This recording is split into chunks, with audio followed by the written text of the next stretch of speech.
Triple Whistle, the only podcast that talks about Genoa Cricket and Football Club in English. Powered by Genuani Siresta, our guests every week will comment the game performances, players, ratings, tops and flops here at Triple Whistle. There might be something strange in the air today. I'm feeling a bit feverish, probably with some sort of a flu. My friend Alex as well, which is in line with us, is feeling a bit strange, probably after too much beer or partying yesterday night. And we don't know the reason for this. Alex, do you know why we're all feeling strange today? What's going on? I don't know. I don't know. I still need to figure out what happened. And yeah, it was a strange day yesterday, and I still feel it. I don't. It's difficult. It's difficult to get it. It's difficult to get it. I tell you what happened. Yesterday, Genoa beat Cagliari in Genova 1-0 with really a incredible goal scored at the 89th minute by Milan Badili. This is Triple Whistle, the only podcast that talks about Genoa Cricket and Football Club in English. And finally, we are here back to comment about the game. Sorry I said that, but I needed to make the introductions. So what do you think about the game, Alex? First of all, I hope you get better soon, and I'm sorry you're feeling a bit down. So about a game, about a game. To be perfectly honest, during the game, I didn't really feel. I mean, I was in Gradinata Nord, therefore it wasn't really easy for me to follow it because there was a lot of cheering and chanting the whole time. Yeah. Let's feeling that I remind. got, Let's remind to our listeners that you witnessed the game from Gradinata Nord yesterday, so you were at the stadium, and even though you might haven't seen the game properly, you surely felt the atmosphere. Yeah, I mean, well, there were a few of us from Genoa Club UK, so 5 or 6 of us. And the general feeling was that, I mean, we weren't doing enough, to score a goal, just as the past 4 games. So I wasn't really hoping for anything to happen. I did see the highlights as well after the match. We did create a couple of chances during the game, but not that much. And so did Cagliari actually.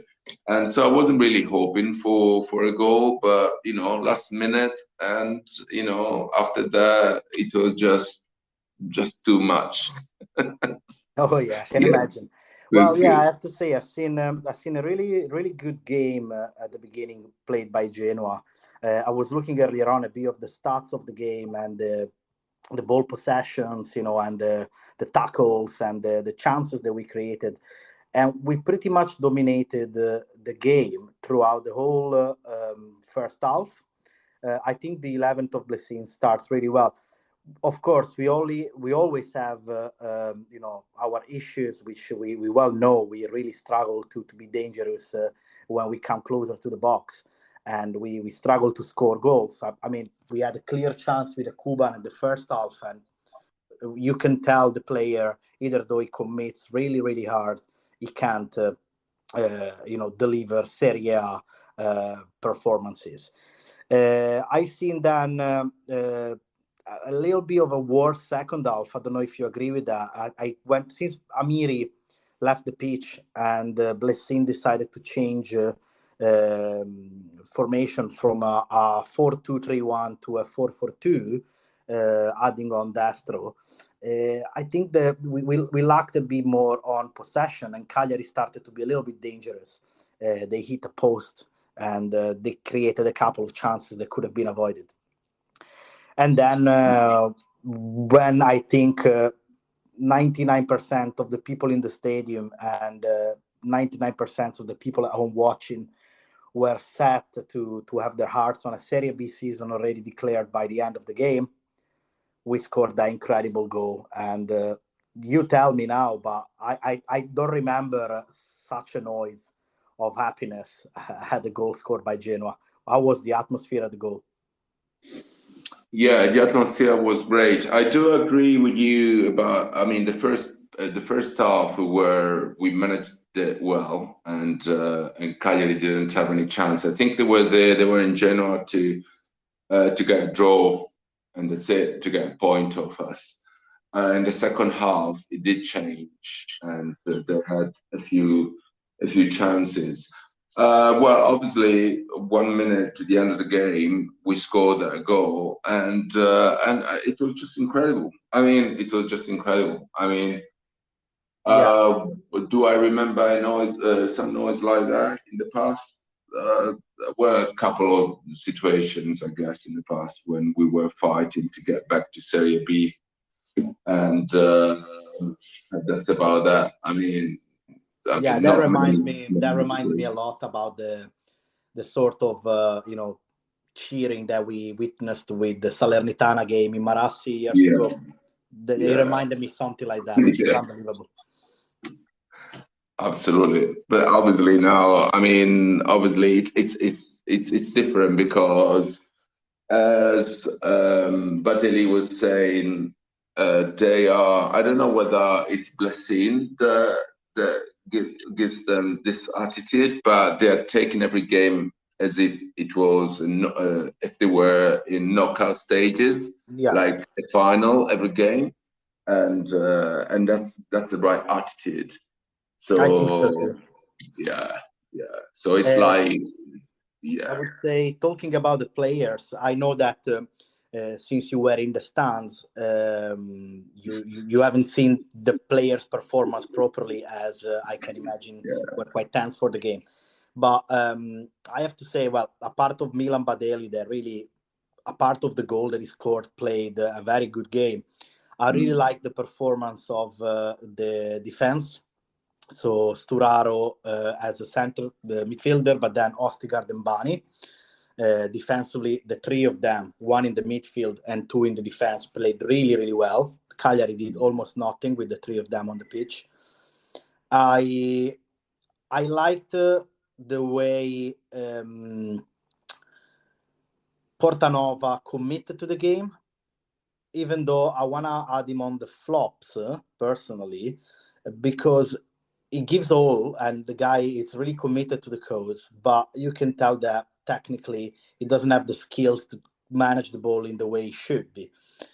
But the main disappointment of the game, I think, in my opinion, was Nadim Amiri. Even though he had a fantastic chance in the first half, the ball went out for literally like a matter of centimeters. I would expect more from a player like that. He missed a couple of stops. He missed a couple of key passes. He doesn't seem like the player we've seen in Bayern Leverkusen. What do you think? Have you managed to see a bit of this game during the 90 minutes? Yeah, no, well, I think what do you say about Portanova? I think he puts everything in the game, and I recall a back heel from the sideline when we managed to get a ball in the middle in the box, and we nearly scored. And he literally fell to the ground and managed to the back heel and to pass it um, to another player. So I mean, it does make an effort the whole time. Amir is probably not doing as much as we would expect. I guess I still think that probably is not surrounded by players as good as he is as a big. Um, I mean, he can't give what he could give, Yeah, and flops. I was thinking we still lack. I mean, something up front, and I don't wanna put Ekuban as flop, but I recall one ball he had a chance and he didn't stop it properly in the box, and that could have been a good chance to score.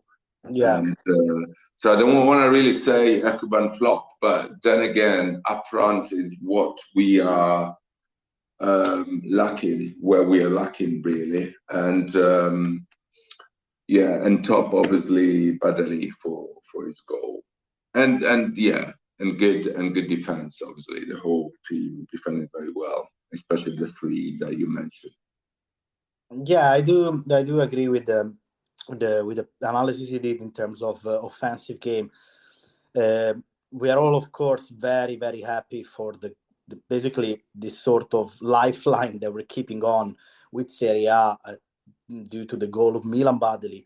But if we have to analyze the game, we really struggle to win games. And yesterday, we deserved the win because we played better than Cagliari. But if it was going to end up 0-0, I was going to be really, really upset and disappointed, pardon. Um, what do you think? You think Destro will manage to find the form to finish the season strong and scoring more goals? Do you think maybe Yeboah could have a chance? I mean, we are approaching now a very vital game, which is the derby with, I'm not going to even pronounce them, but yeah, we are playing probably the most important game of Genoa's recent history, I would say. Yes, recent, I mean the last 10 years. I think it's a very, very, very important game. And we are going to play against a team that is struggling a lot, probably more than we do. But in terms of quality, in terms of offensive game, they are better than us. So, what do you think we need to bring into the game to win the derby, or to at least to not lose the derby?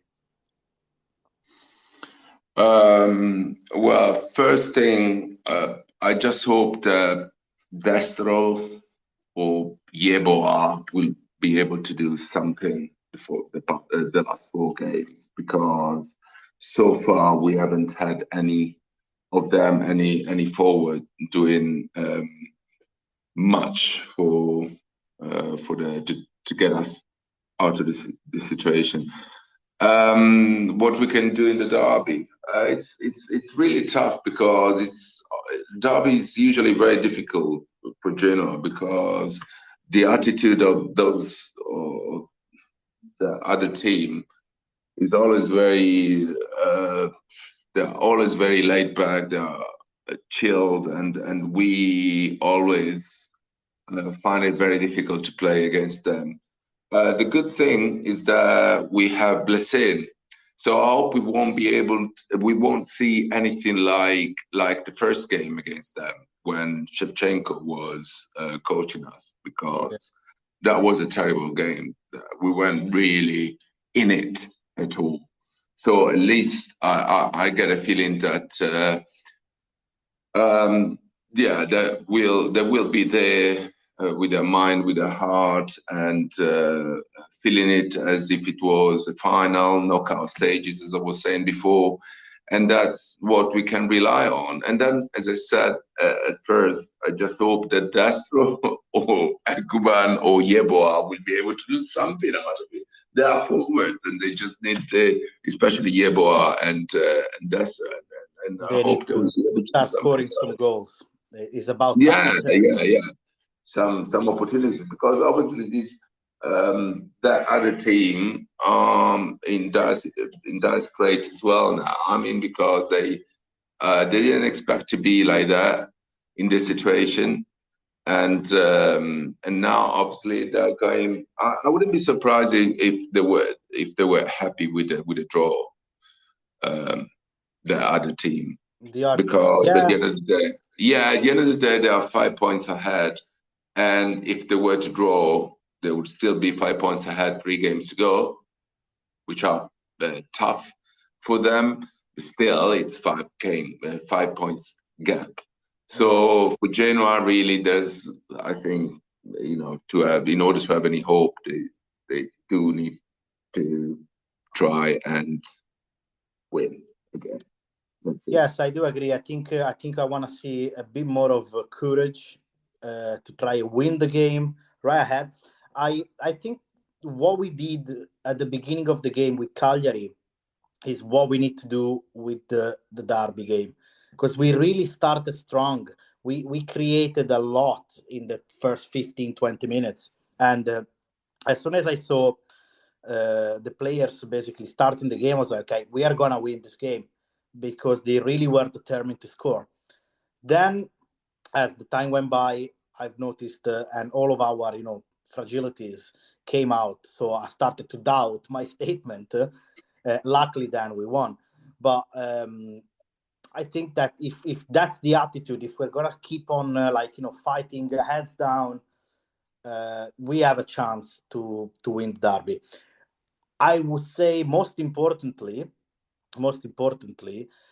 it's important to not lose the derby. Either though drawing will probably condemn us to Serie B, I think is important to not lose it, because a 0-0 or a 1-1 result might condemn them as well to Serie B, which is probably the only way to save our season at this point if we are getting relegated.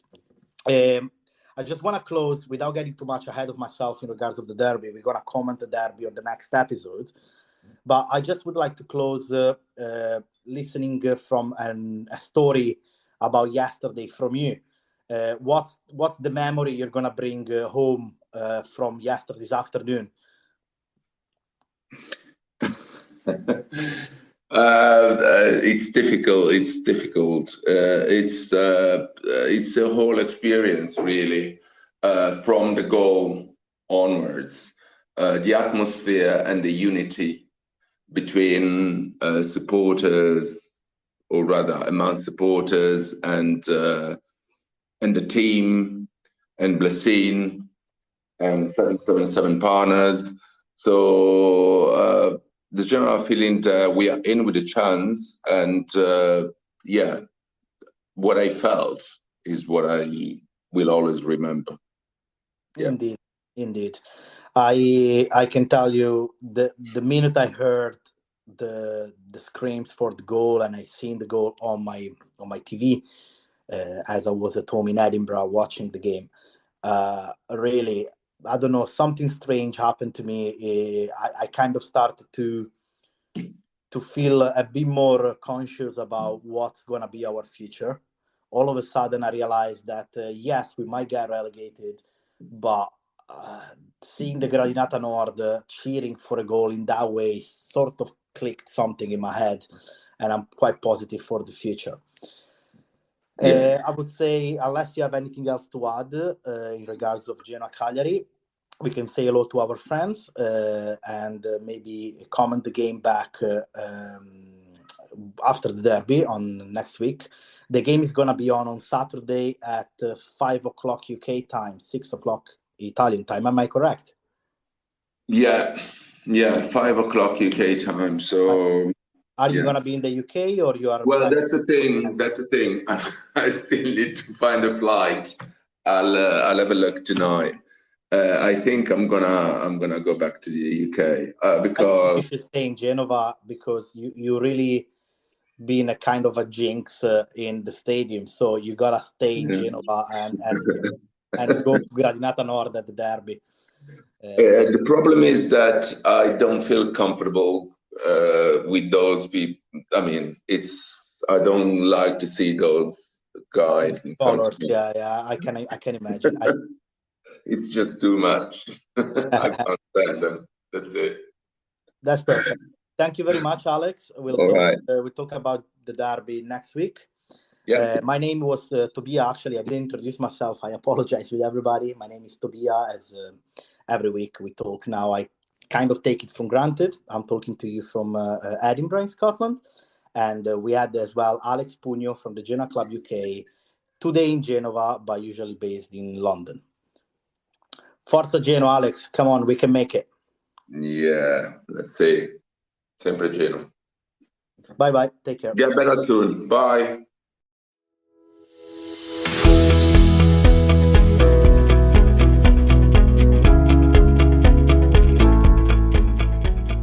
You've listened to Triple Whistle, the after game podcast of Genoa Si Resta. See you next week.